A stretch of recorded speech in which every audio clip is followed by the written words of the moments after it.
Hello everyone. Today I'm here to talk to you about something which is very close to my heart. And it is about the Women in Tech series, an initiative that we have led at Happiest Minds. Today we have Priya Kanduri with us. She's the SVP and CTO of Infrastructure Management and Security Services at Happiest Minds. Priya has been leading this initiative very closely, monitoring and nurturing the women at Happiest Minds. And that is why this has brought us to this juncture where we want to talk about it more and also discuss how we can expand on this initiative. Priya is one of the strategic leaders at Happiest Minds, and she is also part of the D&I Council. Together, we have tried to do a lot in the space of D&I and try to encourage a lot of women to join our workforce and also be part of this happiest culture. Priya has been driving this Women in Tech initiative, and slowly but steadily, a lot of women have come together and joined forces. Today, we'll talk to her about this initiative and how and why she started it in the first place. So, Priya, tell us, what prompted you to start this Women in Tech initiative at Happiest Minds?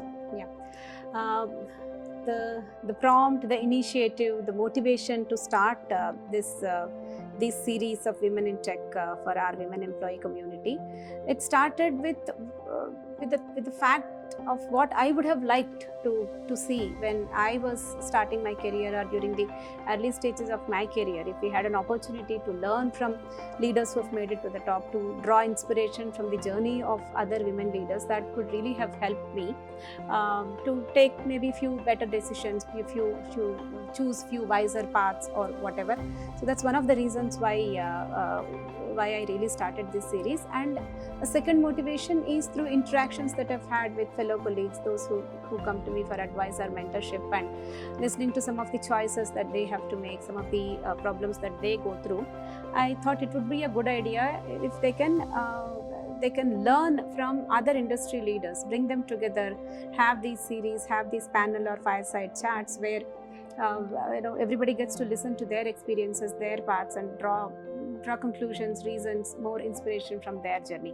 It's how it all started. It started with a small thought, and it's been a very successful series of episodes, and I'm very happy with what we've been able to do so far. Why do you think this initiative is so close to your heart and is so important to you? As I mentioned, personally, we all give our best at work, and that's a given, and so does many others. But what more can we do to help our fellow colleagues, and specifically women who all said and done need extra support because they are doing multiple things in life, multiple things in their professional and personal lives, and that continues to be the case. They are putting themselves in the front, but whatever else that they are supposed to do, otherwise the expectations, the obligations that they carry in their day-to-day life, they don't come down. It's just adding more and more. And so if there's anything that I could do to give them that extra encouragement and support through all the platforms and means that are possible, besides the career mentoring and counseling that I do, is something that that would give me great personal satisfaction.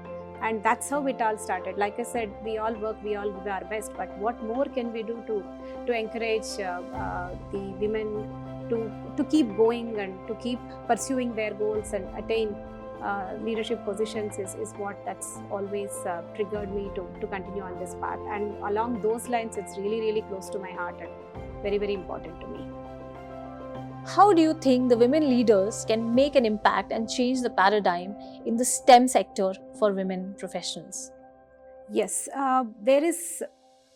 there are a lot of women pursuing STEM areas now, coming into IT, coming into various fields of IT, but there's still significant gender parity. At the entry levels, of course, India has come a long way. Now there are a lot of STEM professionals, engineering graduates, women who are pursuing this field. At entry levels, we are good, but still the ratios significantly decline as we move up. And there are various reasons that even I come across in my day-to-day professional life where women choose to move away from their careers because they're getting married, moving out of town,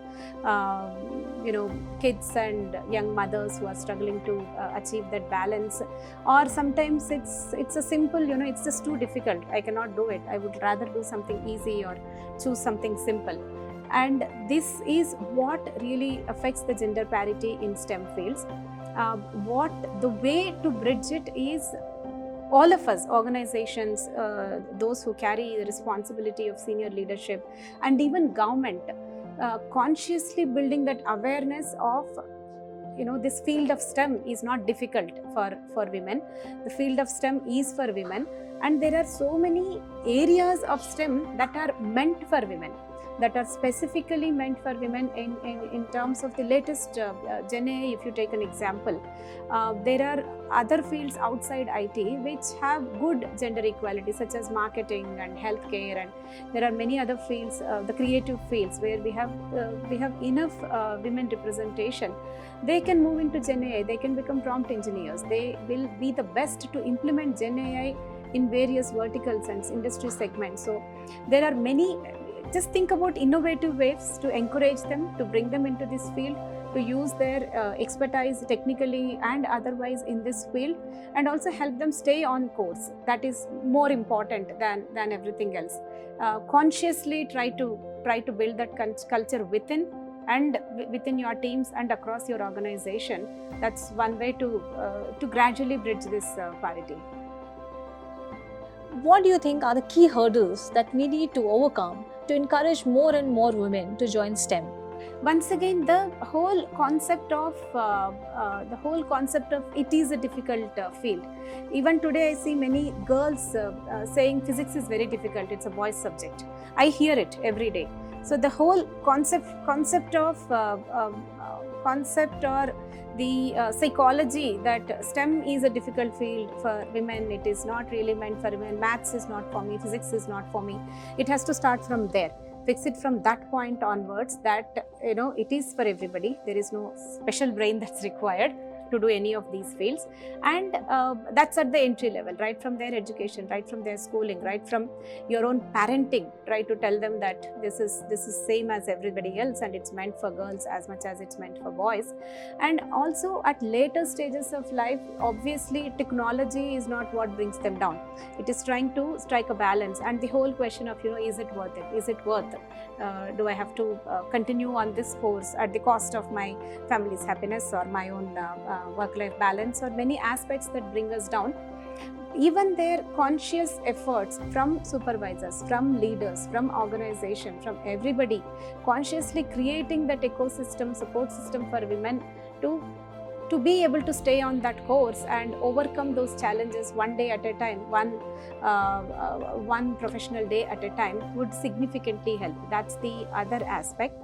And the third aspect is some of these wellness programs which are specifically needed for them to once again stay, take care of themselves and also take care of their work, and also move up to next levels, creating that conscious environment where they can think about moving up to leadership roles, because only a woman leader or a woman at a leadership position can create more leaders, because they understand the difficulties of the journey. They have gone through the path, and there are so many lessons that they can share with the rest of them. So women leaders, creating women leaders who can create more women leaders, is a conscious culture that organizations have to build.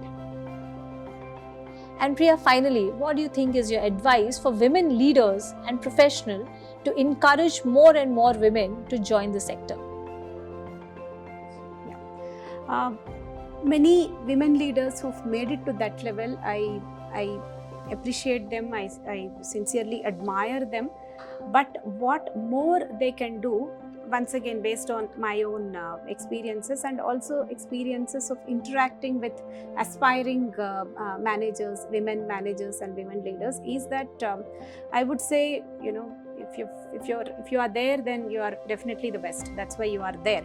But consciously, I would urge them to take some time out to mentor, to nurture, to identify the talent, and to identify the aspiring and upcoming leaders. Take time out, share your experiences, give them continuous feedback. And what I've also noticed is some of these talented women are not really seeking feedback.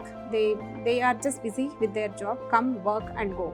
That's how they do. They do what they do the best. But then sometimes identifying the potential, telling them what more are the possibilities with respect to their job, and also consciously recognizing them, because general tendency of out of sight, out of mind is what happens, and most of the women are out of sight. They come, they do their job and go, but they don't work on creating their visibility. They don't work on creating that kind of impact beyond their day-to-day responsibilities, but carefully looking for those aspects. It's not just for women leaders. I urge all the leaders to do it. Take time